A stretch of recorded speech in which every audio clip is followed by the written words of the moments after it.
What do you A think you're newly doing? appointed police chief arrives at his station Don't talk to me undercover, like that. hoping to witness the true nature of his officers without their professional facades. But when a white officer spits in his face, mistaking him for a nobody, the entire precinct is just moments away from a jaw-dropping revelation that will shake them to their core. It was a humid Tuesday morning in August when Richard Nelson, the recently named chief of police, stepped out of his vehicle in the center of Blue Ridge, a quiet town nestled in the gentle hills of North Carolina. Clad in a plain plaid shirt, faded jeans, and worn-out sneakers, he hardly resembled a man who had spent these years ascending to the ranks of law enforcement. And that was entirely by design. Richard was a man who preferred to see reality unfiltered, not through the choreographed lens of formal meetings or stage greetings.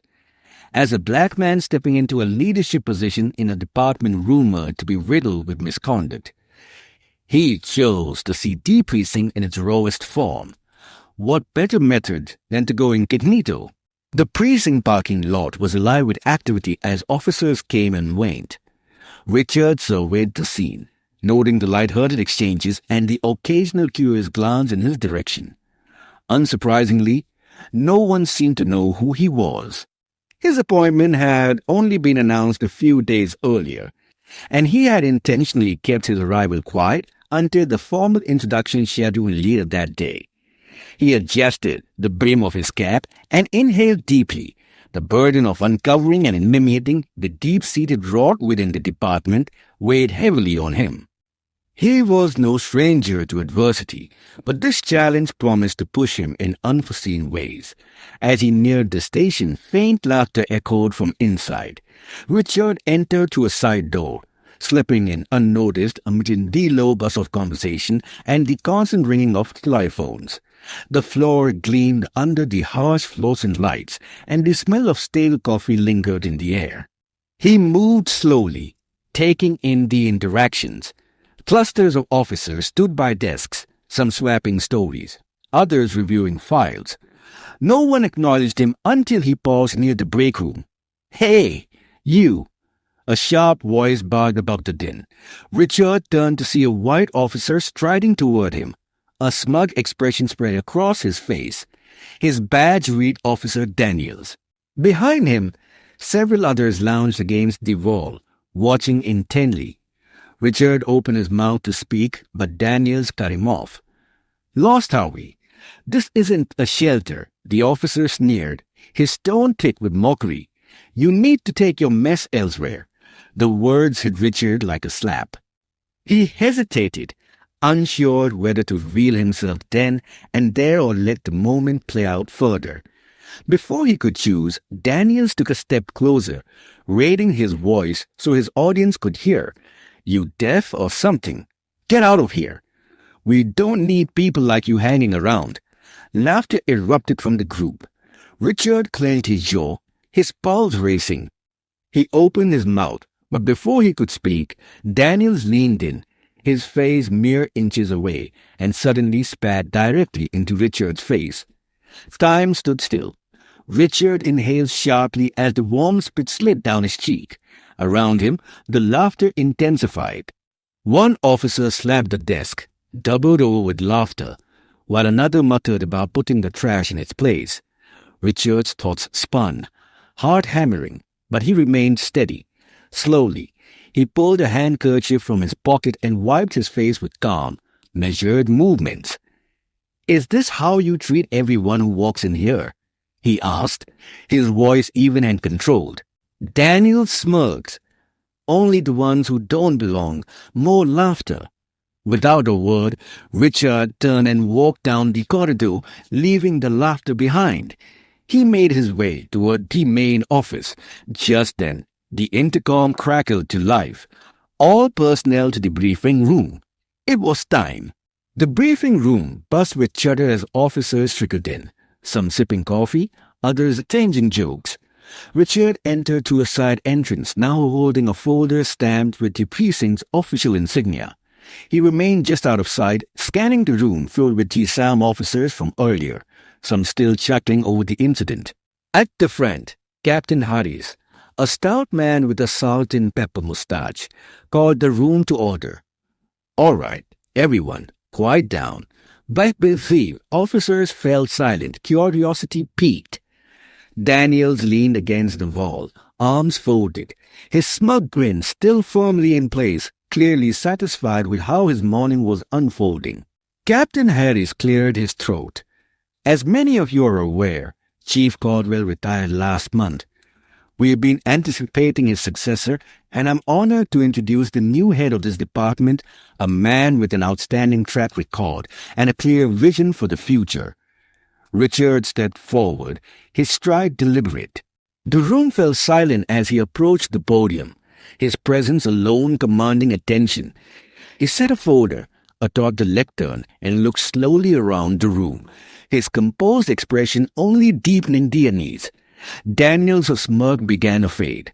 The color drained from his face as recognition set in. Around him, officers exchanged nervous glances, some whispering, others staring wide-eyed at Richard. "Good morning," Richard began, his tone calm and firm. "I'm Richard Nelson, and starting today, I am your new chief of police."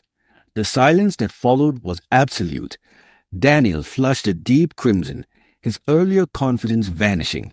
Richard's gaze lingered on him a moment longer before scanning the room. "When I came in this morning," he continued, "I wore plain clothes because I want to see the department without any filters. What I saw was revealing. A few murmurs spread, but Richard raised a hand, stopping them instantly. In just a short time, I witnessed conduct that goes beyond unprofessional. It was flat out unacceptable. Let me be crystal clear. The toxic behavior that's been allowed to grow here, it ends now." The room remained silent, the weight of his declaration settling heavily on everyone present. Daniel shifted uneasy, his eyes dropping to the floor. Richard stepped closer to the front of the platform, his voice sharper but still in control. "Respect isn't optional. It is the foundation of our duty as officers. Without it, we don't just fail each other. We fail the public we are sworn to serve." He paused again, letting the discomfort grow. The room was stiff with tension. "This morning, some of you laughed, thinking you were watching another powerless man being pushed aside. But let me be very clear. Every person who steps into this precinct deserves dignity, whether they wear a badge or not." His words sliced through the atmosphere like a blade. Not a soul stirred. Richard let the silence stretch before continuing. His eyes swept across the room, intense and unwavering.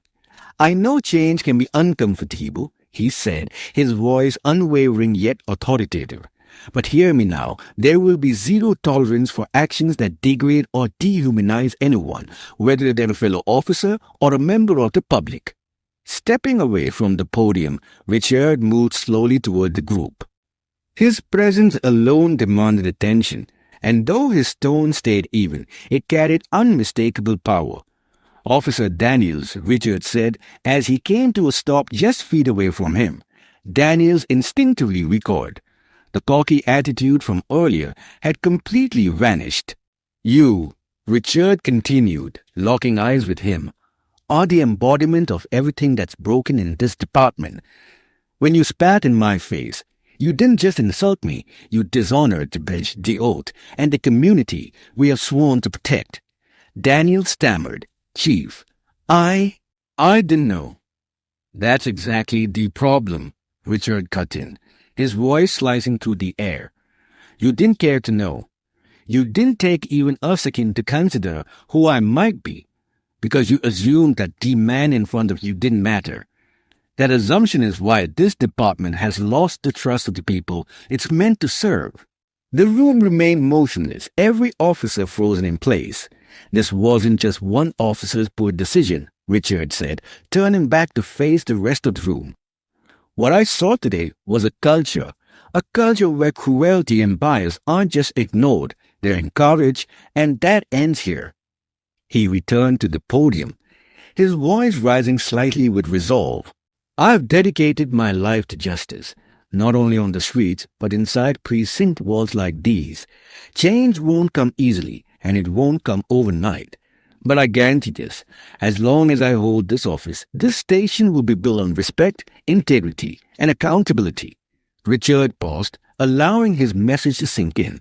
Then, giving a brief nod to Captain Harris, he finished. Effective immediately, Officer Daniels is suspended pending a full internal investigation. Think this is just a slap on the wrist? Think again. Richard's voice carried a new weight. This is only the beginning of what's to come.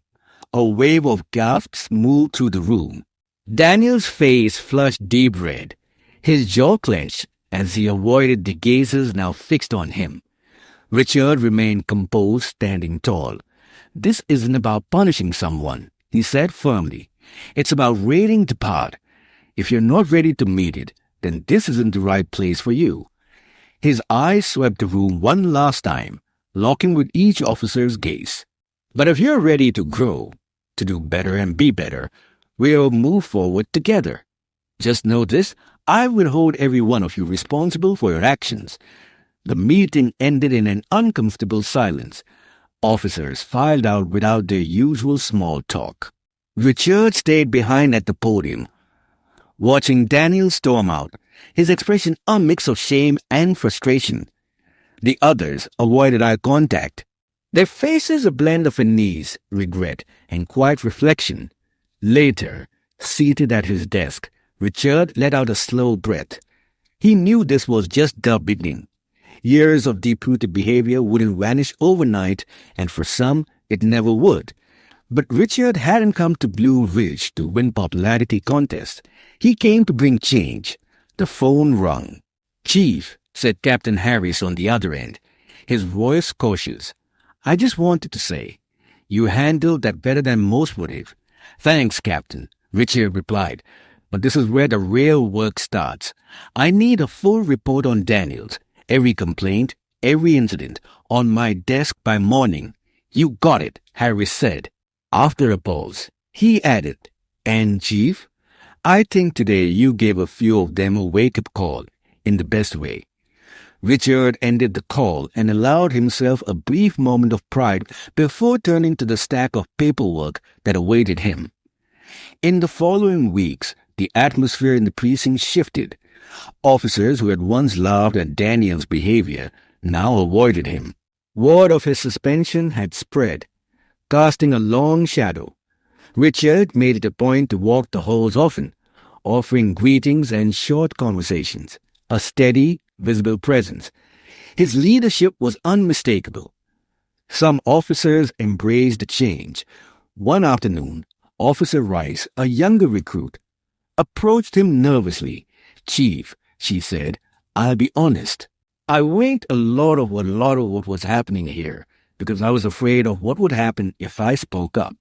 But I don't want to be that person anymore." Richard nodded. "That's all I ask. It starts with you, but not everyone was ready to change." Daniels filed an appeal accusing the department of treating him unfairly. Richard didn't flinch. To him, accountability was non-negotiable. A departmental review revealed a troubling history, multiple complaints, including use of excessive force and inappropriate language. His appeal was swiftly denied. Richard made it clear those days of sweeping misconduct under the rug were over. Despite progress, the road ahead was far from easy. Discussions about bias and rebuilding community trust were met with mixed feelings, but Richard stood firm. Every small win, a rookie asking hard questions, a senior officer choosing to act differently, was a step in the right direction. At a community outreach, even one morning, a young boy approached him cautiously. "Are you really the chief?" The boy asked, eyes wide. "I am," Richard said with a warm smile. "My dad says police don't care about people like us," the boy whispered. Richard crouched to meet his gaze. "I can't undo the past," he said gently, "but I promise you, we're working to be better, and if you ever need someone, you can come to me." The boy nodded, a shy smile forming. Moments like that reminded Richard why he'd taken this job. By the end of his first year, the station wasn't perfect, but it was transformed. Officers unwilling to adapt had moved on, replaced by recruits who believed in Richard's vision for a just and respectful department. The community, once distant and doubtful, began to notice. There were signs of healing. Efforts to rebuild trust were taking root. One evening, Richard stood in the precinct hallway, watching officers clock out for the day. Laughter echoed. Not mocking, but genuine shared among equals. He knew challenges still lay ahead. But for the first time, he felt something powerful. Hope. Change was never simple, but it was always worth it.